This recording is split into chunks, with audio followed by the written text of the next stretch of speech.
Hello. कैसे हो प्यारे बच्चों? तो पढ़ाई अच्छी चल रही है, उम्मीद है आप लोगों की। और आज हम डिस्कस करने वाले हैं, पढ़ने वाले हैं क्या, न्यूटन की गति का द्वितीय नियम। पहला नियम हमने लास्ट लेक्चर में पढ़ा था, जिसमें पहले नियम को डेवलप होने में, मतलब विकसित होने में कितना समय लगा, एक छोटी सी बात को समझने में कितना समय लगा, कहाँ से, अरस्तु से लेकर गैलीलियो गैलीली तक, और उसके बाद न्यूटन साहब ने पहला नियम दिया गति का। राइट। तो ये जो हम लास्ट लेक्चर में हमने डिस्कस किया था, और साथ में ही हमने डिस्कस किया था कि हमें गति के जो नियम हैं जो न्यूटन साहब ने बताए वो पहले से ही आते हैं कि नहीं आते, इवन एक छोटे से बच्चे को भी आते हैं। ये हमने डिस्कस किया था लास्ट लेक्चर में। हाँ, पिछली क्लास में बताया था ना कैसे कैसे एक छोटा सा बच्चा भी गति के सभी नियम जानता है। विश्वास नहीं होता तो फिर इसको भी देख लेते हैं, इसमें भी समझ लेते हैं। चलो ठीक है, शुरू करें। चलो शुरू करते हैं आज की क्लास। देखो, एक आपने, चलो बचपन में वापस चलते हैं। आपने कभी बॉल से तो खेला ही होगा ऑब्वियसली। छोटे गेंद होते हैं जो, गेंद से तो खूब खेला होगा, ऐसे फेंक के खेला होगा, ऐसे बैट बॉल से खेला होगा ना। हाँ, ये सब तो किया ही होगा बेटा। बच्चों के साथ में खेला होगा, कैच करके खेला होगा ना, लपक के, गेंद को लपक के खेला होगा। कई तरह के गेम बनते हैं गेंद से। तो देखो, अगर आपने एक बच्चे के साथ में खेला है, या आप खुद अगर ध्यान करो जब आप छोटे बच्चे थे, और सपोज कि या दूसरे बच्चा यहाँ पर पास में खड़ा हुआ आपके ना, इधर पास में है, तो क्या किया आपने उस बच्चे के हाथ में बॉल, गेंद पकड़ा दी और कहा कि भाई मेरे पास फेंको। थोड़ा नज़दीक खड़ा किया उसको, तो बच्चा कैसे फेंकता है? बच्चा सिंपली ऐसे फेंकता है ना, या फिर बच्चा थोड़ा सा धीरे से ऐसे फेंकेगा। ऐसा ही होता ना। हाँ, अब कल्पना करो कि आप थोड़ा दूरी पे चले गए, क्या थोड़ा दूरी बढ़ गई है आपके और बच्चे के बीच में, और फिर उससे कह रहे हो कि अब बॉल को फेंको मेरी तरफ, अब उस गेंद को मेरी तरफ फेंको। तो ध्यान करना कि बच्चा अब ऐसा लगेगा कि जोर लगा के फेंक रहा है, ऐसे, इस तरह से। तो इसका मतलब क्या हुआ? इसका मतलब बच्चे को पता है कि इतनी दूरी पर फेंकने के लिए मुझे जोर से फेंकना पड़ेगा, बॉल को, गेंद को जोर से फेंकना पड़ेगा ना, और कम दूरी के पर फेंकने के लिए मुझे धीरे से फेंकना पड़ेगा, यानी कम बल लगाना पड़ेगा, और दूर फेंकने के लिए ज़्यादा बल लगाना पड़ेगा। लेकिन बच्चे के दिमाग में ये सब चीज़ें नहीं चलती है। मैं ये नहीं कहता कि वो सब कैलकुलेशन करता है, लेकिन उसको एक अंदाज़ा है। क्या अंदाज़ा है? कि भैया दूर फेंकने के लिए मुझे ज़ोर से बॉल को फेंकना पड़ेगा, गेंद को फेंकना पड़ेगा, और नज़दीक फेंकने के लिए, नज़दीक पहुँचाने के लिए क्या करना पड़ेगा? धीरे से फेंकना पड़ेगा। तो बेटा यही चीज़ है। आप खुद सोचो कि आपने एक भारी, किसको, भारी भरकम चीज़ को आप क्या कर रहे हैं, सरकाना चाह रहे हैं, तो क्या करेंगे भाई? ज़्यादा फोर्स लगाना पड़ेगा, ज़्यादा बल लगाना पड़ेगा कि नहीं लगाना पड़ेगा? और एक हल्की चीज़ है तो उसको आसानी से सरका देंगे। ऐसा होता है। यही तो द्वितीय नियम है गति का, न्यूटन का, है ना। क्यों बोलो सर इसमें कौन सी नई बात है, ये तो हम जानते हैं। हाँ बेटा, तो मैं भी यही कह रहा हूँ कि आप पहले से जानते हैं, है कि नहीं है? हाँ, तो नई बात क्या है? नई बात ये है कि साइंस तो हमारी नेचर से ही मिलती है, हमें प्रकृति से आती है। पूरी जो भी विज्ञान है वो हमें प्रकृति से मिलता है। तो प्रकृति में जो भी चीज़ें हो रही हैं उनको ध्यान से देखने पर क्या बहुत सारी साइंस सीखने को मिल जाएगी। और साइंस, यहाँ पर हम क्या सीख रहे हैं? हम उस साइंस को फिजिक्स की भाषा में, यानी भौतिक विज्ञान की भाषा में कैसे लिखेंगे और कैसे समझेंगे, बस यही चीज़ हम क्लास में डिस्कस करने वाले हैं। तो न्यूटन साहब ने भी क्या किया है, क्या बता रहा था मैं, इंपॉर्टेंट बात, महत्वपूर्ण बात क्या है कि न्यूटन साहब ने भी साइंस को कैसे सीखा है और कैसे नियम बनाए हैं। बिल्कुल प्रकृति में जो भी चीज़ें हो रही है उनको ऑब्जर्व करके। ये देखो, ये फोटो हमने देखा बनाई, ये बच्चा धीरे से बॉल को फेंक रहा है, तो ऐसे धीरे से फेंका। यहाँ पर बच्चे ने थोड़ी, दूसरा बच्चा दूरी पर है तो उसने ताकत के साथ में बॉल को फेंका। यही तो बता रहे थे। हाँ, ये चीज़ तो हम करते आए हैं सर, है ना। हाँ, तो यही द्वितीय नियम है। कैसे है द्वितीय नियम, ये हम समझेंगे बेटा, है ना। कि क्या कर रहा है द्वितीय नियम? द्वितीय नियम ये कहता है कि भैया आपको जो किसी भी पिंड को या किसी भी बॉल को, कोई भी वस्तु है, कोई भी निकाय है, अगर उसमें त्वरण उत्पन्न करना है, क्या करना है? त्वरण उत्पन्न करना है, तो उस पर नेट बाह्य बल लगाना पड़ेगा। यही आपका द्वितीय नियम है। यानी कि संवेग, और उसके बाद में आता है जो इसका मतलब विस्तृत रूप है, बड़ा रूप है, उसमें संवेग की भाषा आती है। तो हम पहले संवेग को समझेंगे कि संवेग क्या होता है। तो भौतिक विज्ञान में संवेग को अच्छा, उससे पहले इस वाले लेक्चर में हम क्या समझेंगे, किस हिसाब से हम आगे चलेंगे। तो सबसे पहले हम संवेग को समझेंगे, फिर संवेग में परिवर्तन और संवेग में परिवर्तन की दर, और जो आरोपित बल है, नेट आरोपित बल है, उसमें संवेग में परिवर्तन, संवेग में परिवर्तन की दर और नेट आरोपित बल में क्या संबंध है, ये चीज़ डिस्कस करेंगे, ये चीज़ समझेंगे।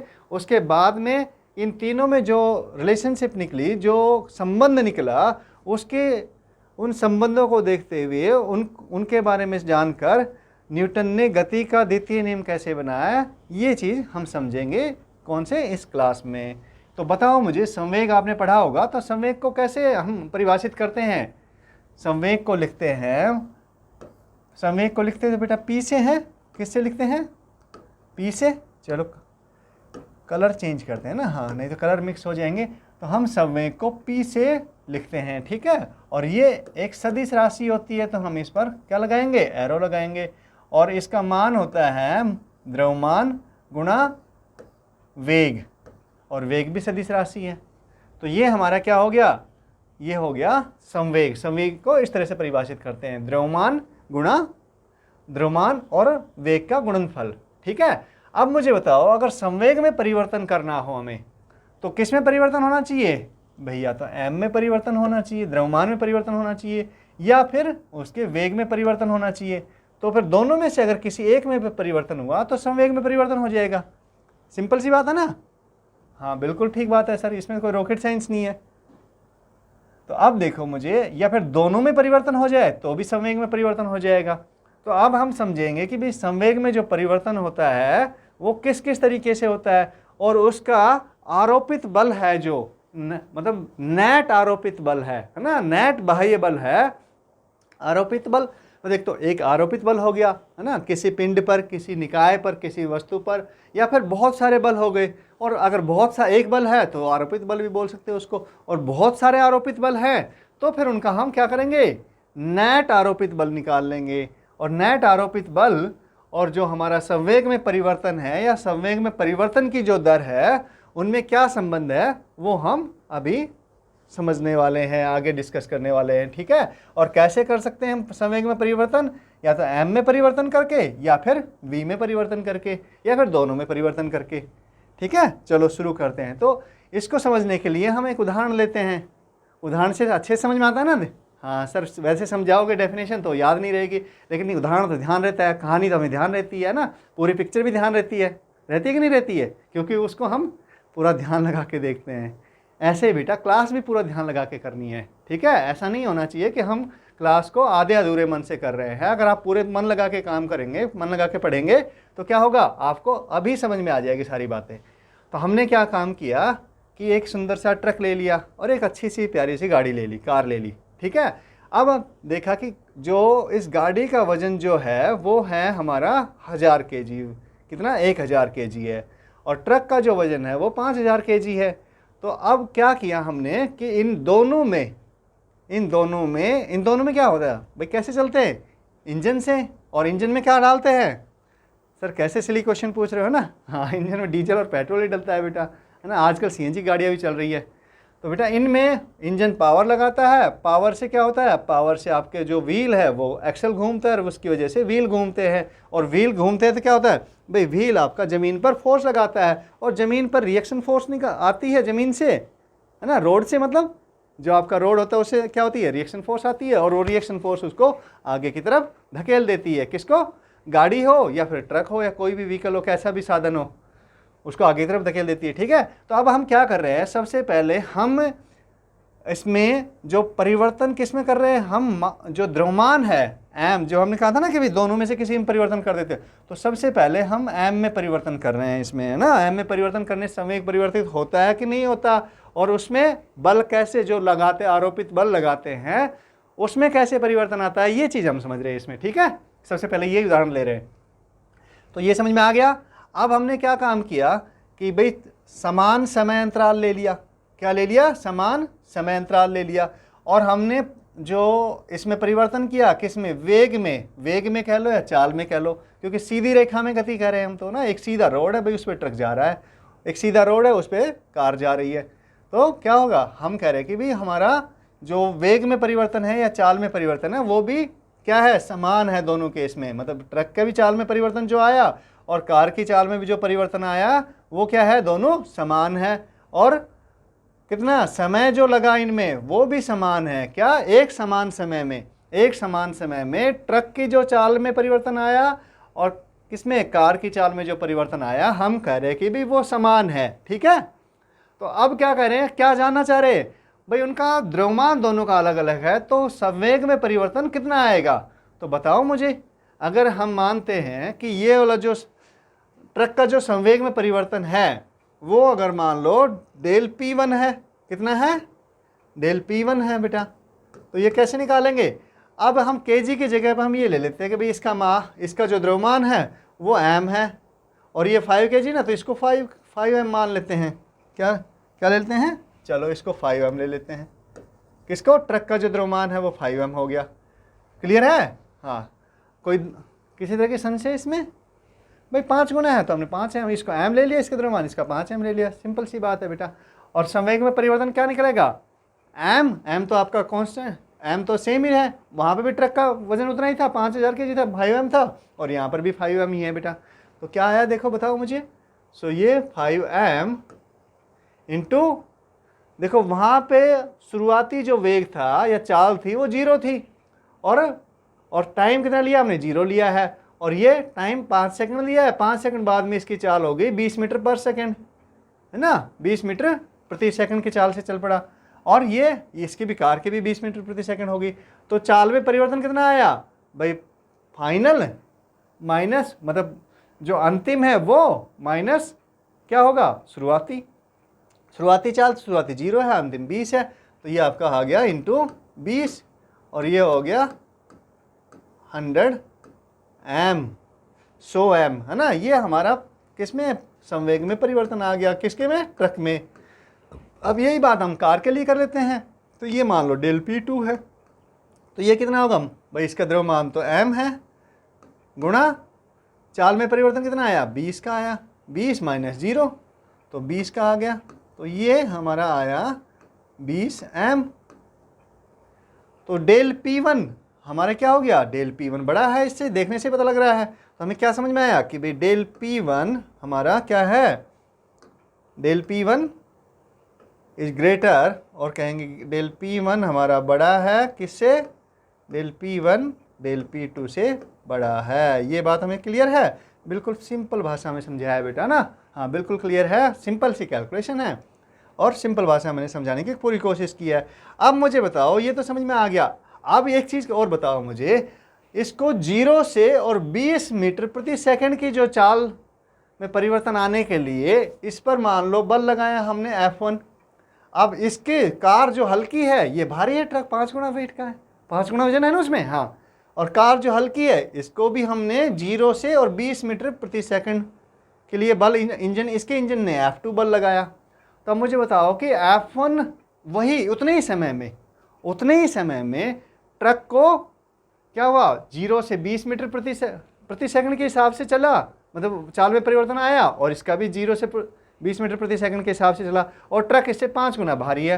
तो बल कौन से इंजन को ज़्यादा बल लगाना पड़ेगा, सिंपल सी बात है सर, समान समय में समान चाल में परिवर्तन है तो क्या होगा भाई, हमारा F1 जो ट्रक पर जो बल लग रहा है वो क्या होगा, वो बड़ा होगा। किससे बड़ा होगा भाई, कार पर जो बल लग रहा है, कार का जो इंजन बल लगा रहा है उससे बड़ा होगा। और ये भी हमने देखा कि भाई उसके जो ट्रक वाला जो केस है उसमें जो संवेग में परिवर्तन है वो क्या है, वो ज़्यादा है, किसकी कंपैरिजन में, कार के संवेग में परिवर्तन की वजह के कंपैरिजन में ना, उसके तुलना में, कंपैरिजन मतलब तुलना।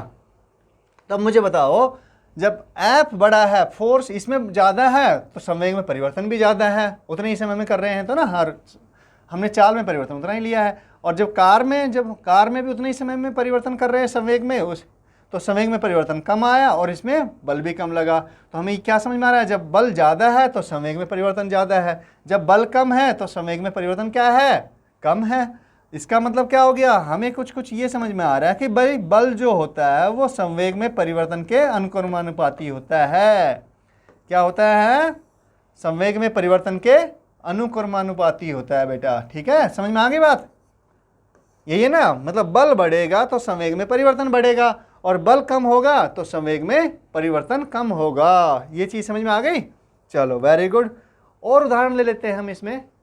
अब देखो यहाँ पर भी हमने क्या काम किया है। अच्छा, ये जो क्या फ्री फॉल का केस आपने देखा ना, फ्री फॉल वाला केस किसमें, काइनेमेटिक्स में पढ़ा है हमने? अच्छा नहीं पढ़ा, सीधी रेखा में गति वाले चैप्टर में पढ़ा है ना। हाँ, तो देखो इसमें क्या हो रहा है कि हमने एक गेंद ली और उसको h ऊंचाई से नीचे ड्रॉप कर दी, गिरा दिया इसको। कितनी ऊंचाई से? h ऊंचाई से। इसका द्रव्यमान m2 है, या फिर हम ये कह सकते हैं कि भी इसका द्रव्यमान हमारा m है। चलो इसको कर लेते हैं, है ना। हाँ ओके, इसका द्रव्यमान मान लेते हैं हम m है, और इसका द्रव्यमान हम मान लेते हैं, सॉरी इसका 2m हो जाएगा और इसका m हो जाएगा, मान लेते हैं द्रव्यमान ना। हाँ, सीधी कैलकुलेशन रहेगी, हमें कोई ज़्यादा वो नहीं करना पड़ेगा। ओके ठीक है बेटा, चलो। हाँ, तो ये हमारा क्या हो गया, ये मान लेते हैं हम कि 2m द्रव्यमान की वो गेंद है और ये m द्रव्यमान की गेंद है। अब हमने इसको समान हाइट से ही, समान ऊंचाई से नीचे गिरा दिया दोनों केस में। अब मुझे बताओ कि ये हल्की गेंद है और ये भारी गेंद है। अब बच्चे ने एक ने कैच लिया, इसको लपका गेंद, खेलते हो ना क्रिकेट, हैं वैसे भी खेलते हो गेंद से, तो क्या करना है, बच्चा क्या करता है, उसको पकड़ता है, भाई ऊपर से गिर रही है पकड़ो उसको, यही होता है। हाँ, तो बच्चे ने जब पकड़ा इसको, तो मुझे बताओ कि बच्चे के हाथ में चोट किस में तेज लगेगी, हल्की गेंद को पकड़ रहा है तब, या भारी गेंद को पकड़ रहा है तब? सीधी सी बात है, भारी गेंद को बच्चा जब पकड़ रहा है उतनी ऊंचाई से गिर रही है गेंद। आप समझो कि आप अपने घर की दूसरी मंजिल पे चढ़ गए और वहां से गेंद को गिरा रहे हो छत से, ठीक है ना। एक भारी गेंद गिराई, एक नीचे हल्की गेंद गिराई, और नीचे आपने दूसरा बच्चा खड़ा कर दिया कि भाई तुम्हें तो लपकना है गेंद को, है ना। हाँ, इस तरीके से चोट मत दे देना उस बच्चे को, कभी ध्यान रखना, अगर कभी ऐसे खेलना हो या इस तरह के प्रयोग करके देखने हो तो चोट मत देना बेटा, ठीक है। हाँ, ध्यान रखना। अच्छा, तो बताओ, ठीक है, अब क्या होगा, ऑब्वियसली ये वाली गेंद पर उसके हाथ में चोट लगने की संभावना ज़्यादा है। चोट लगने का मतलब क्या हो गया कि भी उसने उसको रोकने की प्रयास किया है, मतलब गेंद ऐसे गिर रही थी और उसको रोकने का प्रयास किया है, तो चोट लगने का मतलब क्या हो गया, भाई उसके हाथ पे बल लगा है। तो इस केस में क्या हुआ, इस केस में आपका कम बल लगेगा, और इस केस में, इस वाले उदाहरण में आपका ज़्यादा बल लगेगा। ऐसा ही है ना, जिसका मास ज़्यादा उसको गिराने में, उसको रोकना उतना ही मुश्किल, जिसका द्रव्यमान कम उसको रोकना उतना आसान, सीधी सी बात है। और आप कहेंगे सर कि ऊंचाई पर भी निर्भर करेगा, लेकिन बेटा ऊंचाई तो आपकी क्या है, h है, इसमें भी क्या, इस वाले केस में भी h है और इस वाले केस में भी h है, समझ गए। हाँ, और v मतलब क्या हो गया, नीचे गिरने पर आपने पढ़ा है कौन सी, सीधी रेखा वाली गति, सीधी रेखा एक रेखा मतलब सीधी रेखा गति वाले चैप्टर में, कि भाई समान ऊंचाई से हम गिराते हैं तो यहाँ पर गिरते टाइम इनका जो क्या रहेगा, वेग रहेगा या चाल रहेगी, वो सेम ही रहेगी, है ना। तो मान लेते हैं यहाँ पर v है इसकी चाल, क्योंकि किस पे डिपेंड करती है, v इक्वल टू 2gh का स्क्वायर रूट, यही होती है ना चाल। हाँ, h हाइट से अगर हम फ्री फॉल करते हैं ना, मतलब गिराते हैं मुक्त, मतलब क्या कहेंगे, मुक्त गति, किसके प्रभाव में, भाई आपके गुरुत्वाकर्षण बल के प्रभाव में। तो v इस केस में भी ये आती, मास पर डिपेंड नहीं करती, द्रव्यमान पर डिपेंड नहीं करती v, है ना। जो अब उसकी वेलोसिटी है, यानी कि उसका वेग है, वो आपका द्रव्यमान पर क्या निर्भर नहीं करता है। इस केस में भी v है, यही आएगा 2gh square root of 2gh, इसमें भी यही आएगा। तो अब मुझे बताओ डेल P1 क्या हो गया बेटा, डेल P1 तो v तो सेम है, वो v, ये भी v, ओके, ये भी v, और वो उसका भी उसके वेग भी v। तो मुझे बताओ डेल P1 कितना आया, डेल P1 हमारा आया, डेल P1 हम इस केस को मान रहे हैं, तो 2 द्रव्यमान तो 2m इन गुणा में v, है ना, यही होगा ना। चाल में परिवर्तन कितना आया, 0 से v, तो v परिवर्तन आ गया, तो संवेग में परिवर्तन कितना आया, 2mv बेटा, ठीक है ना। और डेल P2 हम ये वाले प्रयोग में कह रहे हैं, है ना। इसमें जो संवेग में परिवर्तन आया है, किसके में, गेंद के संवेग में परिवर्तन आया है जो, ठीक है। हाँ, तो ये हमारा हो गया कि द्रव्यमान गुणा उसकी वेग mv हो गया। तो कौन सा ज़्यादा है? बिल्कुल सर, देखने से पता लग रहा है डेल P1 हमारा क्या है, डेल P2 से ज़्यादा है। डेल कह लो या डेल्टा कह लो, एक ही बात है बेटा। हाँ, तो अब ये समझ में आ गई बात? बिल्कुल। और ये हमने देखा था कि भाई भारी गेंद को पकड़ रहा है तो इसको जो फोर्स लगाना पड़ेगा इस बच्चे को, वो भारी गेंद को पकड़ने में ज़्यादा लगाना पड़ेगा। तो ये भी समझ में आ गया हमारा, F1 इज ग्रेटर देन, ये F1 मान लो, इसमें फोर्स उसने F1 लगाया, बल कितना लगाया, F1 लगाया, उसमें उस वाले उदाहरण में क्या लगाया, कितना लगाया, F2 लगाया। सो क्या होगा, F1 F2 से बड़ा होगा। तो वही केस वापस सामने आ रहा है, मतलब अगर संवेग में परिवर्तन ज़्यादा तो बल भी ज़्यादा, संवेग में परिवर्तन कम तो बल भी कम। क्या मतलब हुआ भाई, F जो है वो किसके प्रोपोर्शन में मतलब किसके अनुक्रमानुपाती हो गया, संवेग में परिवर्तन के अनुक्रमानुपाती हो गया बेटा। ठीक है ना, समझ में आ गई बात? क्लियर है कि नहीं है, बताओ मुझे एक बार। हाँ, तो ये हमें समझ में आ गया इन दो प्रयोगों से कि भाई हमारा जो ऐप है वो किसके संवेग में, मतलब बल जो है, आरोपित बल है, वो क्या होगा, संवेग में परिवर्तन के अनुक्रमानुपाती हो गया। मतलब बल बढ़ता है तो संवेग में बल कैसे बढ़ता है, संवेग में परिवर्तन के हिसाब से बढ़ रहा है। ठीक है, अब चलो एक उदाहरण और ले लेते हैं, हम इसको थोड़ा और आगे समझते हैं। अब तक तो हमने क्या किया था, हमने जो डेल वी यानी कि वेग में परिवर्तन को समान रखा था। ठीक है, अब यहाँ पे हम द्रव्यमान को समान रख रहे हैं। हम क्या कह रहे हैं कि एम पी इक्वल टू, मतलब P बराबर एम वी है ना। तो पहले तो हमने क्या रखा था भाई, V में जो परिवर्तन आया उसको क्या रखा, उसको हमने समान रखा था और M में परिवर्तन किया था ना, यही किया था ना। अब हम M में कोई परिवर्तन नहीं कर रहे, नियत द्रव्यमान रख रहे हैं और समान समय में ही कर रहे हैं। जो भी हम किस में, V में जो चेंज कर रहे हैं वो समान समय में कर रहे हैं। तो अब मुझे बताओ, वो ट्रक ले लिया हमने, वापस बुला लिया ट्रक वाले को, है ना। और क्या क्या हम किया कि भैया उसको समान समय में यानी 5 सेकंड में 0 से और 10 मीटर प्रति सेकंड की क्या दिया हमने, वेग दिया इसके पहले वाली उदाहरण, मतलब एक केस में। और दूसरे वाले केस में, दूसरी वाली स्थिति में क्या किया हमने, वही 5 मीटर प्रति सेकंड का वेग दिया उसी ट्रक को ना। मतलब 2 ट्रक लग, मान लो एक जैसे ट्रक है। तो अब क्या कह रहे हैं हम कह रहे हैं कि भाई ये संवेग में परिवर्तन कितना हुआ, वही 5 सेकंड की बात थी, उसमें 10 हो गई गति चाल और इसमें कितनी 5 हो गई। तो अब बताओ मुझे, संवेग में परिवर्तन कौन से में ज़्यादा हुआ, एम तो सेम ही है, द्रव्यमान तो सेम ही है दोनों ट्रक का, वही है। तो संवेग में परिवर्तन जिसमें चाल में परिवर्तन ज़्यादा, वो 0 से 10 पहुंची तो चाल में परिवर्तन 10 का हो गया। ये 0 से 5 पहुंची तो इसमें चाल में परिवर्तन कितना हुआ, 5 का ही हुआ। तो संवेग में परिवर्तन कौन सा हो गया, अगर उसमें डेल P1 है तो हम कहेंगे भाई डेल P1 क्या है, बड़ा है किससे, डेल P2 से। सीधी सी बात है, वो 10 m हो गया, ये कितना है, ये 5 m ही हुआ। अब मुझे बताओ कि इसको 5 सेकंड में ही ट्रक को 0 से 10 तक पहुंचाने में इंजन को ज़्यादा काम करना पड़ेगा, मतलब इंजन को ज़्यादा बल लगाना पड़ेगा, या फिर 0 से 5 पहुंचाने में ज़्यादा मतलब बल लगाना पड़ेगा। समय 5 सेकंड का ही है बेटा, समय का जो अंतराल है वो कितना है, 5 सेकंड है। यहाँ पर भी 5 सेकंड, वहाँ पर भी 5 सेकंड। तो 5 सेकंड में एक तो 10 तक जाता है चाल और एक 5 तक जाती है। तो कोई इंजन को कौन से केस में ज़्यादा बल लगाना पड़ेगा, बिल्कुल सही कहा आपने। ये जो मान लो ये वाले केस में बल F1 है और इसमें F2 है, तो ये क्या होगा, F1 F2 से बड़ा होगा। बिल्कुल सही कहा आपने।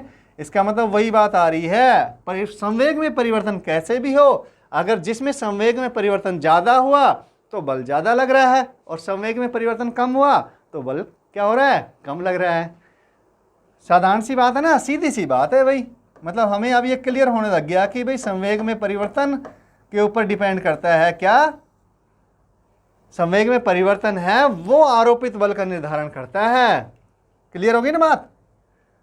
चलो अब एक और देख लेते हैं कि भाई हम कह रहे हैं कि भाई यहाँ पे हमने एक पिस्टल ली और उसका जो द्रव्यमान है वो m है और पिस्टल ने v वेग से पिस्टल क्या हुई, मतलब जो गोली है इसकी ना, हाँ बुलेट आपकी, बुलेट का द्रव्यमान m है और उसने v वेग से इसको पिस्टल को छोड़ दिया और ये गोली गई और सीधी इसमें गुटके में, लकड़ी का गुटका है यहाँ पर, उसमें धंस गई बेटा।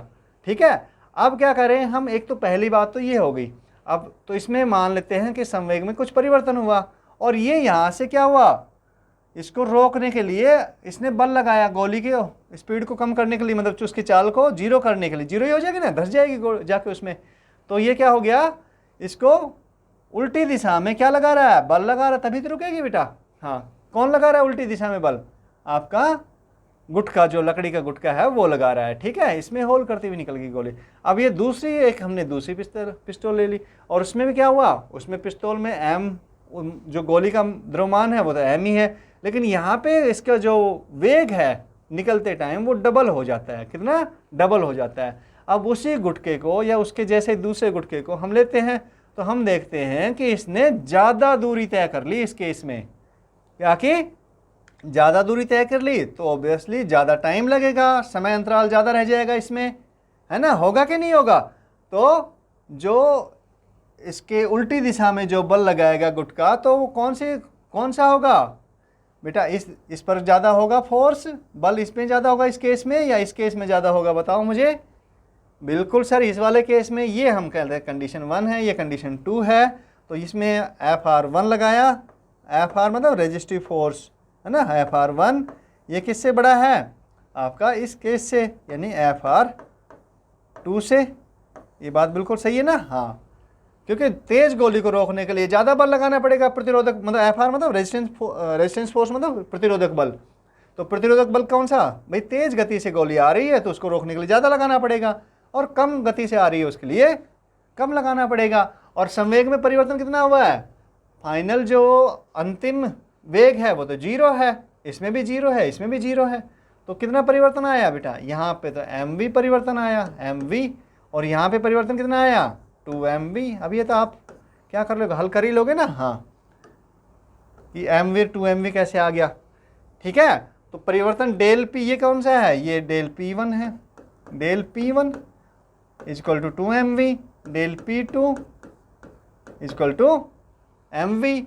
सो क्या हो गया, ऑब्वियसली वही केस आ रहा है, del p1 is greater than del p2, मतलब डेल p1 किससे बड़ा है, डेल p2 से बड़ा है, डेल्टा p2 से बड़ा है। और प्रतिरोधक बल किस में ज़्यादा लग रहा है, इसी केस में ज़्यादा लग रहा है। तो इसका मतलब क्या हुआ कि भैया आपका जो संवेग में परिवर्तन किसी भी तरीके से आए, चाहे m में परिवर्तन करके आए या v में परिवर्तन करके आए, जिसमें संवेग में परिवर्तन ज़्यादा रहेगा उसी में बल ज़्यादा लगेगा। ठीक बात है कि नहीं है। तो यही बात तो न्यूटन साहब ने समझी बहुत सारे एक्सपेरिमेंट करके, और उन्होंने फिर इसको किसकी शक्ल दे दी, एक नियम की शक्ल दे दी। लेकिन अभी भी हम कुछ चीज़ें मिस कर रहे हैं। देखो इसमें, अच्छा इस केस में क्या हुआ भाई, इसमें इस लकड़ी के गुटके को किससे हमने बदल दिया, किससे बदल दिया, एक कंक्रीट से। कंक्रीट समझते हो ना, हाँ, बजरी रोड़ी और सीमेंट का जो होता है ना, बनता है, हाँ, उससे बदल दिया। तो अब इसमें प्रतिरोधक बल की क्षमता ज़्यादा होती है कंक्रीट में, किससे, आपके लकड़ी के गुटके से। तो इसने कम दूरी में रोक दिया इसको। तो मतलब प्रतिरोधक बल तो उतने किस में लगा, इसमें और इसमें देखें तो इसमें ज़्यादा लग रहा है बेटा, अगर समान दूरी में भी कर रहा है ना और समान समय में भी रोक रहा है। तो मतलब प्रतिरोधक बल, अगर संवेग ज़्यादा है, इसमें भी 2mv संवेग गोली में, तो क्या संवेग ज़्यादा है तो उसको बल क्या करना पड़ेगा, ज़्यादा लगाना पड़ेगा। इसलिए हमें यह बिल्कुल क्लियर हो गया कि संवेग में परिवर्तन जितना ज़्यादा होगा उतना ही बल क्या करना पड़ेगा, उसको रोकने के लिए ज़्यादा होगा। आरोपित बल का मान बढ़ता जाएगा, परिमाण बढ़ता जाएगा। कम होगा तो संवेग में परिवर्तन कम है, चाहे परिवर्तन किसी भी तरीके से आया हो, तो वो क्या होगा, संवेग में परिवर्तन कम हो जाएगा। समझ में आ रहा है, कन्फ्यूजन तो नहीं हो रहा ना बेटा। इससे मतलब कोशिश की है मैंने कि बिल्कुल सिंपल तरीके से आपको समझा जाए।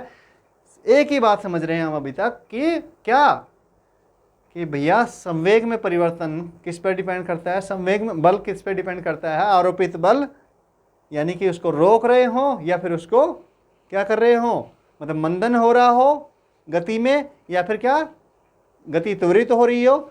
आरोपित बल मतलब फिर त्वरित हो रही तो इस दिशा में ही बल लगेगा, गति की दिशा में, मंदन हो रहा तो उल्टी दिशा में लगेगा। तो क्या होगा, संवेग में परिवर्तन आएगा, आएगा कि नहीं आएगा, m में परिवर्तन हो या फिर v में परिवर्तन हो, संवेग में परिवर्तन आना है। और संवेग में परिवर्तन का मतलब कितना हो गया भाई, संवेग में परिवर्तन ज़्यादा मतलब तो आरोपित बल ज़्यादा, संवेग में परिवर्तन कम तो आरोपित बल कम। ठीक है, हाँ, बस यही बात समझी हमने। ओके चलो, और भी संवेग में परिवर्तन आ सकता है किसी तरीके से। अब हमने दोबारा से क्या कर लिया कि भैया हमने कहा कि समान समय अंतराल ले लिया और हमने समान बल ले लिया। अगर बल समान है तो क्या संवेग में परिवर्तन समान आना चाहिए अब? हाँ, ये बात समझने वाली है थोड़ी सी। चलो इसको भी चेक कर लेते हैं। तो हमने एक इसके लिए भी एक प्रयोग कर लिया। हम करें कि मैं ट्रक, वही वाले ट्रक और गाड़ी ली हमने, तो समान समय अंतराल ले लिया। समय अंतराल 5 सेकंड का लिया हमने, और समान क्या लिया? बल लिया हमने। यहाँ पर भी F1 लिया, यहाँ पर भी F1 लिया, मतलब बल तो बराबर हो गया आपका F1 इक्वल टू F1, मतलब दोनों ही केस में F1 हो गया है ना, या F2 कह लो इसको, एक ही बात है, F2 कह लो तो बराबर F। तो ये तो बल तो बराबर हो गया। मान लो ये 100 न्यूटन है, 200 न्यूटन है, 500, 1000 न्यूटन, जितना भी है वो है। अब मुझे बताओ यहाँ पे संवेग में परिवर्तन ये कितना हुआ? इसमें देखा कि जब भाई 1000 न्यूटन का बल लगाया तो इसने तो कितना हुआ? 5 मीटर पर सेकंड की चाल पकड़ी, और इसने उतने ही समय में 25 मीटर की पकड़ गई है। तो यहाँ पे संवेग में परिवर्तन डेल P1 मान लेते हैं। डेल P1 कितना आया भाई? 5। क्या होता है? mv होता है, m इंटू डेल v, है ना।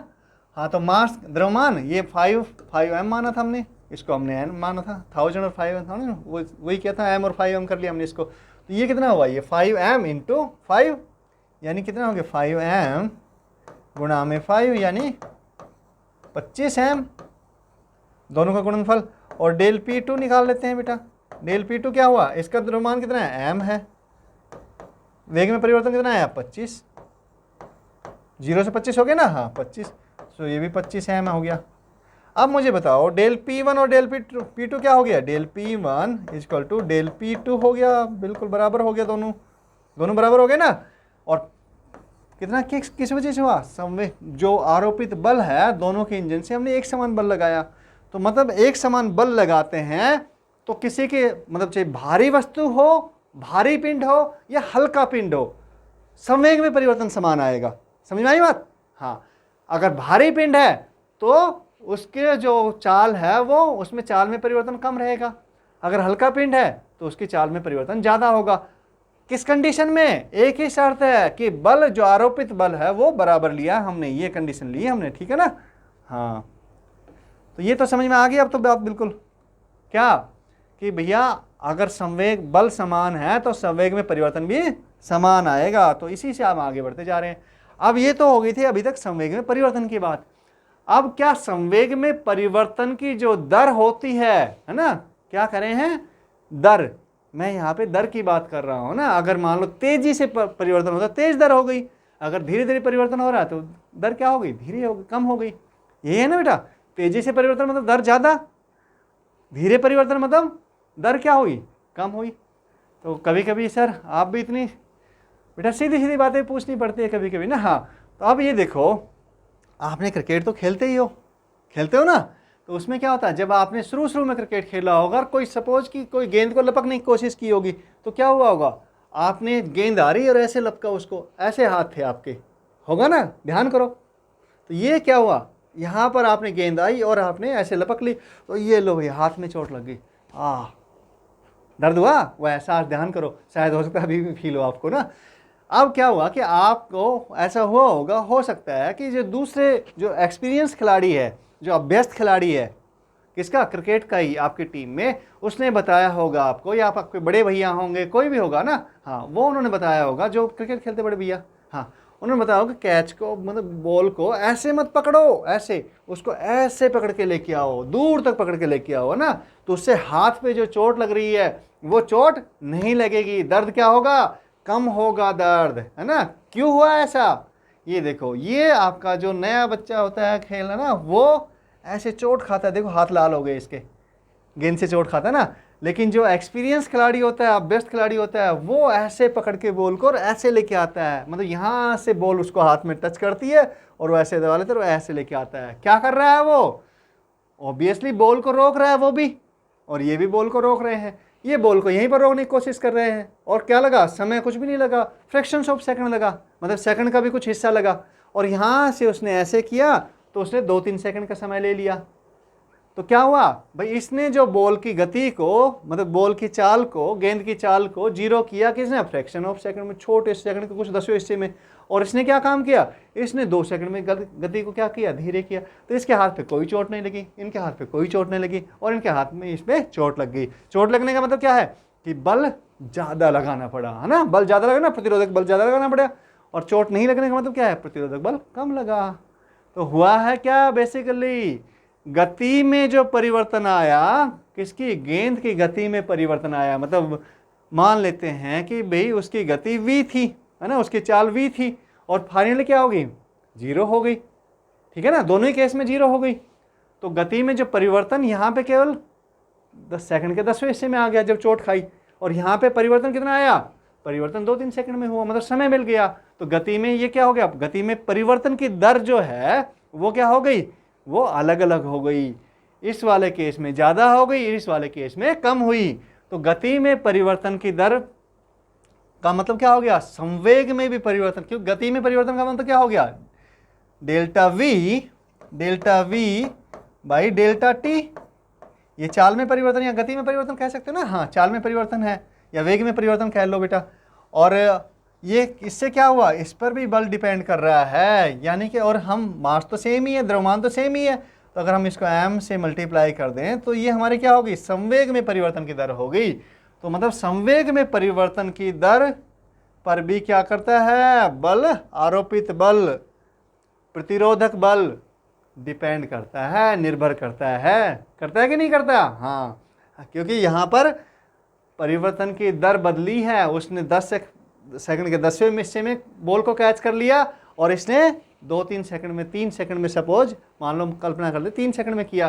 तो यहाँ पर क्या हुआ, इसमें दर आपकी धीमी हो गई, तो बल कम लगा, हाथ को चोट कम लगी। यहाँ पे दर ज़्यादा है, क्यों, क्योंकि दर कितने सेकंड के 10वें हिस्से में, देखो समय अंतराल नीचे की तरफ है, तो क्या होगा, संवेग में परिवर्तन ज़्यादा हो जाएगा, 1/10 ऊपर आके गुणा हो जाएगा, इससे 10 m डेल वी हो गया। और वहाँ पे 2 सेकंड, तो यहाँ पे 2 आ जाएगा, m डेल वी बाई 2, है ना, डेल्टा वी बाई 2।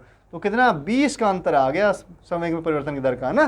तो इसलिए जब संवेग में परिवर्तन की दर कम है तो बल ज़्यादा कम लगाना पड़ेगा, संवेग में परिवर्तन की दर कम है तो आपका बल क्या होगा, ज़्यादा लगेगा, ज़्यादा है तो ज़्यादा लगेगा। क्या समझ में आया, ऐप जो बल है वो किसके अनुक्रमानुपाती हो गया बेटा, किसके, m del v by del t, यानी संवेग में परिवर्तन की दर के अनुक्रमानुपाती हो गया। ये भी हमें समझ में आ गया ना, dp, इसको क्या लिख सकते हैं, dp बाई या delta p by delta t लिख सकते हैं, हाँ। चलो और देख लेते हैं। अब तक हम देख रहे थे कि भैया हमने v को परिवर्तित किया, वेग को परिवर्तित किया ना, और या वेग के परिमाण में कल यानी चाल को परिवर्तित किया, और हमने किस में परिवर्तन किया, m में परिवर्तन किया, द्रव्यमान में परिवर्तन किया। तो अब वेग को परिवर्तन करने के 2 तरीके होते हैं, बताओ मुझे फटाफट, कौन कौन से 2 तरीके होते हैं। वेग में परिवर्तन 2 तरह से संभव है ना, कौन कौन से तरीके से संभव है, या तो उसके परिमाण में परिवर्तन कर दो, या फिर उसकी दिशा में परिवर्तन कर दो। क्यों, हमने शुरू में पढ़ा था कि संवेग आपका कैसी है, सदिश राशि है। कैसी राशि है, सदिश राशि है। और सदिश का वो सदिश राशि क्यों बनती है, क्योंकि वेग आता है उसमें, वेग क्या है, आपकी सदिश राशि है, समझ गए। तो अगर मान लो हम अगर दिशा में भी परिवर्तन रखते हैं, हम कहते हैं कि भाई v के परिमाण को हम सेम रखते हैं, और किसको सेम रखते हैं, भाई उसके द्रव्यमान को, वस्तु के द्रव्यमान को भी सेम रखते हैं। यहाँ पे तो क्या होगा, जो आपका क्या है, उसका परिमाण, किसका, संवेग का परिमाण क्या हो जाता है, नियत हो जाता है। ये भी कांस्टेंट, ये भी नियत है, ये भी नियत है, दोनों का गुणा करेंगे, गुणनफल भी नियत आएगा बेटा, ठीक है ना, हाँ। तो ये क्या हो गया, हम कह रहे हैं कि भाई यहाँ पे नियत रख रहे हैं। कब, इस तरह का उदाहरण क्या होता है, आपने बिल्कुल बचपन में क्या किया होगा, आपने कोई भी जैसे बॉल वगैरह किससे, रस्सी से बांध के ऐसे घुमाई होगी, खूब घुमाई है, ध्यान करो, हाँ। तो उसमें क्या हो रहा है, बॉल घूम रही है, किसका, एक ही उसी स्पीड से घुमा रहे हैं आप, सपोज ना, v क्या सेम रख लिया आपने, परिमाण सेम रख लिया, तो भी लेकिन हाथ पे क्या लग रहा है, हाथ पे रस्सी बल लगा रही है, लगा रही कि नहीं हो, वो जो धागे से जिससे बांधा है या रस्सी से जिससे बांधा है, तो उसमें क्या लग रहा है, उसमें तनाव पैदा हो रहा है। और वो तनाव कहाँ पर आ रहा है, वो तनाव हमारे हाथ पर आता है कि नहीं आता, आता है ना। हाँ चलो, तो ये देखो, ये हमने क्या किया, अब यहाँ पे द्रव्यमान बॉल का सेम है, जो बॉल हमने बांधी है इसमें, है ना, और हमारा हमने वेग भी सेम रखा, उसी गति से घुमा रहे हैं हम, लेकिन फिर भी हाथ पर बल लगाना पड़ रहा है। तो हो क्या रहा है बेटा, यहाँ पर वेग में दिशा में परिवर्तन आ रहा है। देखो ये m, जो दिशा में परिवर्तन कैसे निकालते हैं, जब बॉल यहाँ पर है तो यहाँ पर हम सर्कल, ये सर्कुलर पाथ हो गया ना, कैसे हो गया, वर्तुलाकार हो गया ना। हाँ, तो ये वृत्ताकार पाथ है, तो इस पे क्या करेंगे, यहाँ पे टेंजेंट खींचेंगे, स्पर्श रेखा खींचेंगे, और वो स्पर्श रेखा ही इसकी क्या करेगी, वेग की दिशा देगी। यहाँ पर जब बॉल है तो यहाँ पे स्पर्श रेखा खींची तो ये वेग की दिशा होगी, यहाँ पर जब बॉल है तो यहाँ पर स्पर्श रेखा खींची तो ये दिशा होगी, यहाँ पर बॉल आ गई तो यहाँ ये दिशा होगी। तो परिवर्तन किस में आ रहा है, वेग की दिशा में परिवर्तन आ रहा है। और अगर आपने सदिश क्या पढ़ा है, हाँ बिल्कुल पढ़ा है सर, तो चलो मैं पूछ लेता हूँ। देखो परिवर्तन कैसे निकालेंगे दिशा में, यानी कि v1, ये यहाँ पर v1 मान लेते हैं इसको v1, और ये v2 मान लेते हैं, ये v2 है सपोज, तो v1 माइनस v2 क्या आएगा, कैसे निकालेंगे, v1 माइनस v2 क्या हो जाएगा बेटा, त्वरण हो जाएगा आपका। और त्वरण देखो इसकी दिशा में, जो जिस दिशा में त्वरण होगा, त्वरण पैदा होगा, मतलब ये मान लेते हैं डेल्टा v है ना, हाँ डेल्टा v है, तो डेल्टा v की जो दिशा होगी वही तो त्वरण की दिशा होगी, delta v by delta t, है ना। हाँ, तो ये कैसे निकालेंगे, बिल्कुल देखो v की v1 माइनस v2, तो v1 क्या है, v1 के दिशा में हम एक वो ले लेंगे, तो v1 की दिशा ये वाली है बेटा, ये v1 हो गया हमारा, ठीक है। अब ये इसका टेल है, ये इसका हेड है, तो माइनस v2 तो ये है, तो माइनस v2 कहाँ हो गया, माइनस v2 इस साइड में हो गया। तो कहाँ करेंगे, क्या करेंगे बताओ मुझे, v2 पर फाइनल माइनस इनिशियल लेते हैं ना बेटा, हाँ v2 माइनस v1 लेंगे, ओके v2 माइनस v1 लेंगे, राइट, ओके, तो ये हाँ v2 माइनस v1, ओके। हाँ, तो अब मुझे बताओ v2 कहाँ पर है, v2 तो ये है, तो हमने v2 को ऐसे ड्रॉ कर लिया, ये v2 हो गया हमारा, ठीक है। उसके क्या करेंगे, पैरेलल ड्रॉ करेंगे, समानांतर, हाँ बिल्कुल इसके समानांतर ड्रॉ कर दिया। अब माइनस v1 सॉरी v1 तो ये है ऊपर की तरफ, तो v2 कहाँ, v1 माइनस v1 कहाँ आएगा, नीचे की तरफ आएगा, पढ़ा है ना। हाँ, ये और ये कहाँ पे होगा, इसकी जो टेल होगी माइनस v1 की, वो v2 के हेड पर होगी बेटा, ये होगी। और ये जो डायरेक्शन, ये जो बना सदिश है ना, ये वाला रिजल्टेंट आ गया, ये वाला क्या आ गया, हम दोनों का ये v2 सॉरी, और ये माइनस v1, तो यानी कि दिशा कहाँ पर आई चेंज, ये कौन सी है, ये दिशा हो गई v2 माइनस v1 की दिशा हो गई, ठीक है ना। यानी कि ये किसकी दिशा हो गई, ये डेल्टा v की दिशा हो गई बेटा।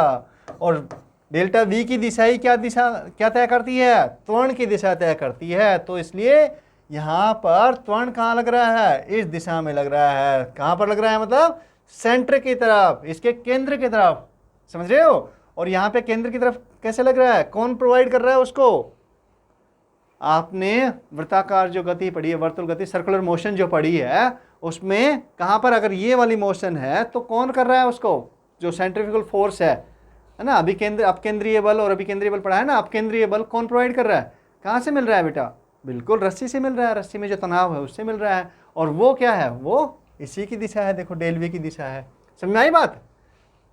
तो यानी कि जब दिशा में परिवर्तन हो रहा है तो भी बल लगाना पड़ रहा है, बल आरोपित करना पड़ रहा है बेटा। इसका मतलब और दिशा में परिवर्तन से क्या हो रहा है, जब बल आरोपित हो रहा है, इसका मतलब क्या है, संवेग में परिवर्तन आ गया। तो संवेग में परिवर्तन आपके v के परिमाण से भी आ सकता है और v की दिशा में परिवर्तन से भी आ सकता है, ठीक है, समझ में आई बात। हाँ, तो ये वाला हमारा जो एग्जाम्पल है, ये वाला उदाहरण हो गया कि भी दिशा भी परिवर्तन कर ले, m भी कांस्टेंट रख ले, हम नियत रख ले, और v भी नियत रख ले, फिर भी दिशा में परिवर्तन आ रहा है तो भी हमें बल लगाना पड़ता है ना। नहीं तो छोड़ देंगे बल लगाना तो क्या करेगा, आपकी बॉल भाग जाएगी, दूर भाग जाएगी, है ना। ऐसे घुमा के ऐसे छोड़ दिया तो दूर भाग जाएगी, होता है ना ये। हाँ, नहीं होता तो नहीं अगर क्लियर है तो एक बार एक्सपेरिमेंट करके देखना। तो ये चीज़ समझ में आ गई। अच्छा, इसमें एक चीज़ और समझो, अगर हमने उसके जो अब क्या काम किया कि उसकी जो गति है, मतलब उसकी जो चाल है, अब हमारी सपोज पहले जो थी 5 मीटर प्रति सेकंड थी, अब हमने उसको 10 मीटर प्रति सेकंड घुमाया, तेज तेज घुमाना शुरू कर दिया, तो क्या होगा, तनाव बढ़ेगा रस्सी में या कम होगा, बढ़ जाएगा तनाव, है ना। हाँ, तो मतलब जैसे तेजी से हमने उसकी गति को तेज करना शुरू किया ना, जैसे हमने 5 मीटर प्रति सेकंड थी, 10 मीटर प्रति सेकंड किया, तो क्या हुआ, तेजी से हम घुमा रहे हैं उसको, यानी कि जो उसकी परिवर्तन जो आ रहा है दिशा में, वो क्या होगा, तेजी से आने लग गया। और जैसे तेजी से परिवर्तन आने लगा तो क्या हुआ, बल बढ़ गया, किसमें, रस्सी में बल बढ़ गया, समझ गए। तो ये देखो इस केस में क्या होगा, जब या फिर हमने क्या किया, उसको धागे को छोटा कर दिया और उसी 5 मीटर प्रति सेकंड के हिसाब से बढ़ा रहे हैं, तो भी आप पाएंगे कि रस्सी क्या होगा, अब भी वी तेजी से चेंज हो रहा है ना, वी की दिशा फटाफट चेंज होने लग जाएगी, तो क्या होगा, रस्सी में बल बढ़ जाएगा बेटा। तो क्या होगा, टेंशन आपकी बढ़ती जाएगी, रस्सी में तनाव बढ़ता जाएगा। इसका मतलब क्या हो गया कि भाई उसकी जो दर है, किसकी, वी में परिवर्तन की जो दर है, वेग में परिवर्तन की जो दर है, वो आपकी अगर वो ज़्यादा है तो बल क्या हो गया, बढ़ गया, आपका आरोपित बल बढ़ गया बेटा। ठीक है, यहाँ पर देखना मैंने लिखा भी, नोट भी डाला है कि यहाँ पे P की दिशा तो ये है, यहाँ पर P की दिशा ये वाली है, V की दिशा यहाँ पर V की दिशा है, लेकिन जो डेल V चेंज इन क्या, जो परिवर्तन है किसके, P में जो परिवर्तन है उसकी दिशा कहाँ पर है, उसकी दिशा यहाँ पर है, कहाँ पर, केंद्र की तरफ। तो P की दिशा और डेल्टा P की दिशाएं दोनों अलग अलग है। डेल्टा P की दिशा कहाँ पर होगी, बल की जो दिशा है उस दिशा में हो गई। समझ में आई बात, क्लियर है कि नहीं है, चलो वेरी गुड।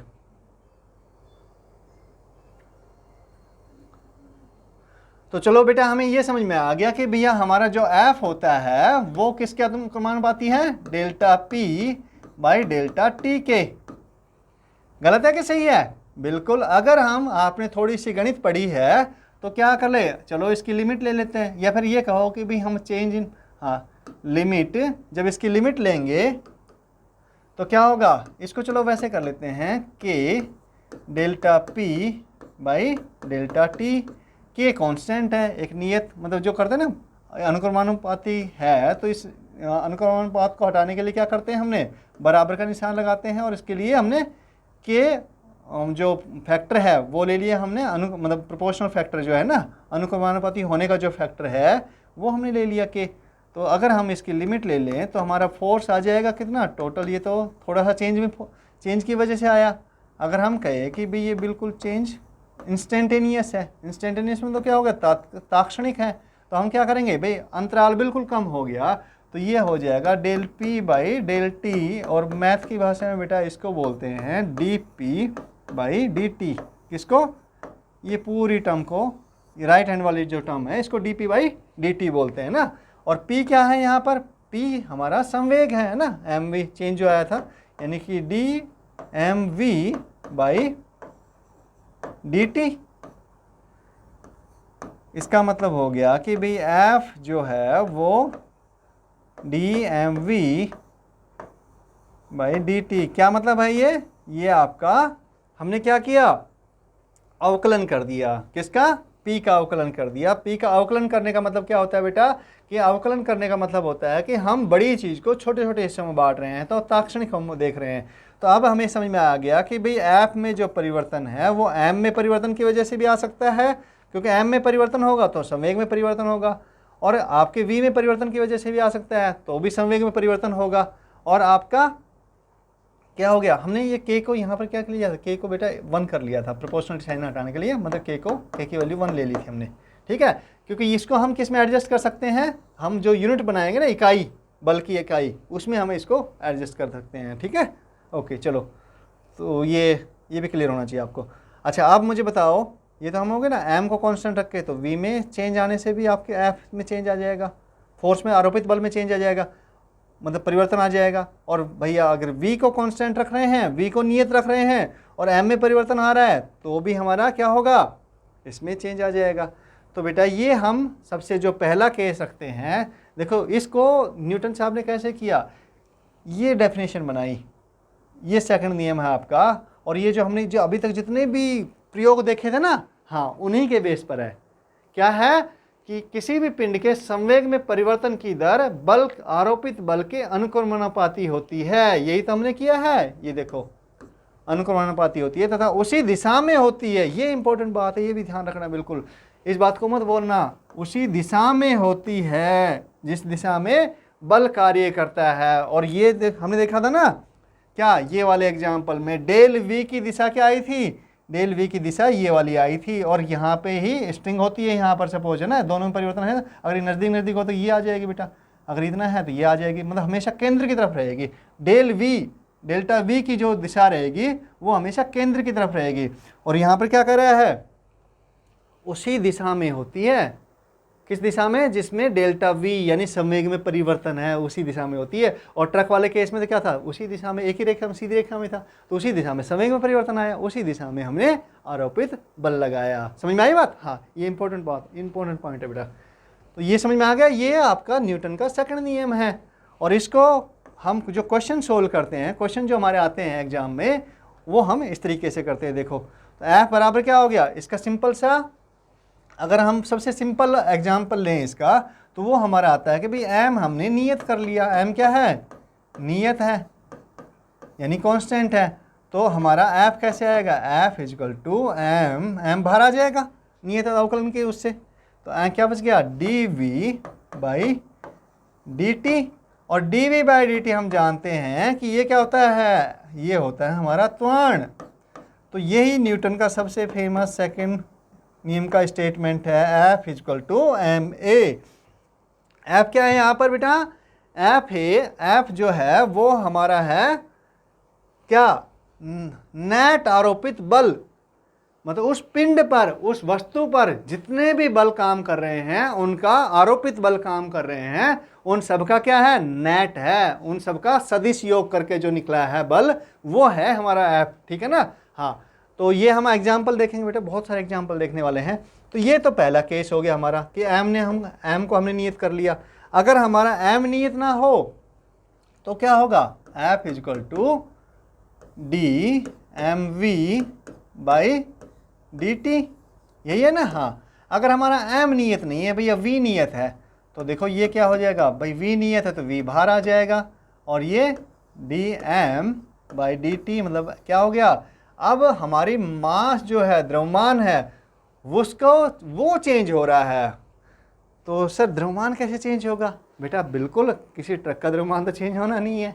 तो कैसा होगा, ये हम एक एग्जांपल समझ सकते हैं कि सपोज हमारे पास में क्या है, एक सीमेंट का बोरा है या फिर चीनी की बोरी है, क्या है, चीनी की बोरी है, और उसको एक किस पे, रिक्शा पे लेके जा रहे हैं। तो अब क्या हुआ कि उसमें से चीनी धीरे धीरे करके नीचे गिरने लग गई।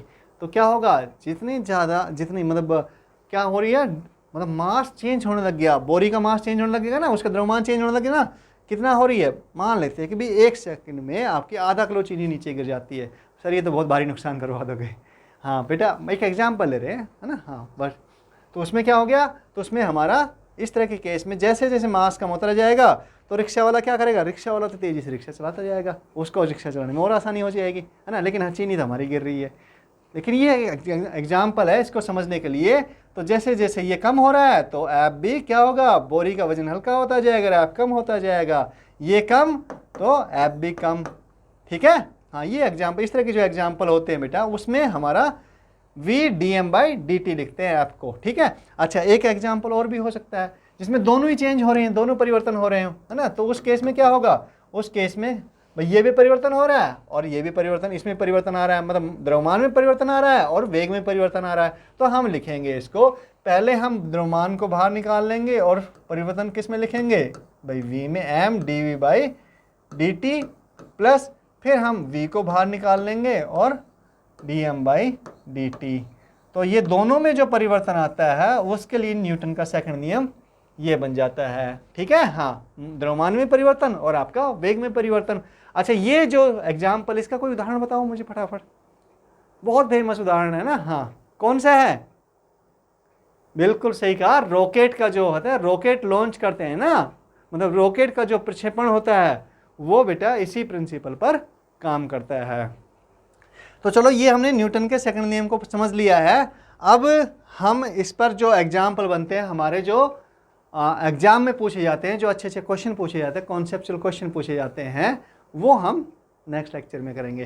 तो बेटा मैं चाहूँगा अगर आपको हमसे पढ़ना अच्छा लग रहा है, मज़ा आ रहा है पढ़ने में, फिजिक्स सीखने को मिल रही है, आपका पर्सपेक्टिव चेंज हो रहा है, मतलब आपकी जो नज़रिया है किसके बारे में, फिजिक्स के बारे में, भौतिक विज्ञान के बारे में, और आपको लगता है कि आपका एग्ज़ाम में हेल्प मिलने वाली है, तो मैं चाहूँगा कि हाँ आप हमारे चैनल को सब्सक्राइब करें, लाइक करें और अपने दोस्तों के साथ शेयर करना बिल्कुल मत भूलना। ठीक है, चलो इसी शुभकामनाओं के साथ में फिर अगली क्लास में मिलते हैं, तब तक के लिए बाय।